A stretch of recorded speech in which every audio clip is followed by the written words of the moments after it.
સ્વચ્છતા સ્વાસ્થ્યને લઈને યોજાઈ છે બેઠક। ખાસ તો પાલિકામાં આવતા 64,000થી વધુ પરિવારોને કેશ ડોલ્સ અપાયા છે। ગ્રામ્યના 20,000થી વધુ પરિવારોને કેશ ડોલ્સ અપાયા છે।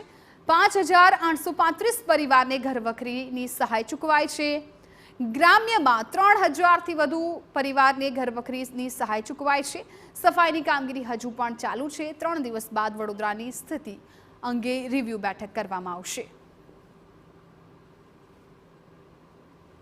વડોદરા મ્યુનિસિપલ કોર્પોરેશન વિસ્તારમાં આવતા 64,360 પરિવારોને કેશ ડોલ્સ આપવામાં આવ્યા છે। વડોદરા ગ્રામ્યમાં 20,610 પરિવાર સુધી કેશ ડોલ્સ આપવામાં આવ્યા છે, જે આજે સવારે 8 વાગ્યા સુધીનો આંકડો છે। કુલ મળીને વડોદરા જિલ્લાની અંદર 84,970 પરિવારોને કેશ ડોલ્સ આપી લેવામાં આવ્યા છે। એ જ રીતે ઘરવખરી સહાય જે હોય છે તે 5,835 પરિવાર વડોદરા મહાનગરપાલિકામાં, વડોદરા ગ્રામ્યમાં 3,933 પરિવાર સુધી ઘરવખરી આપી લેવામાં આવી છે। એટલે કુલ મળીને 9,768 એટલે કે 40,000 પ્રભાવિત લોકો સુધી ઘરવખરી બી આપી લેવામાં આવી છે। આ તરફ રાજકોટ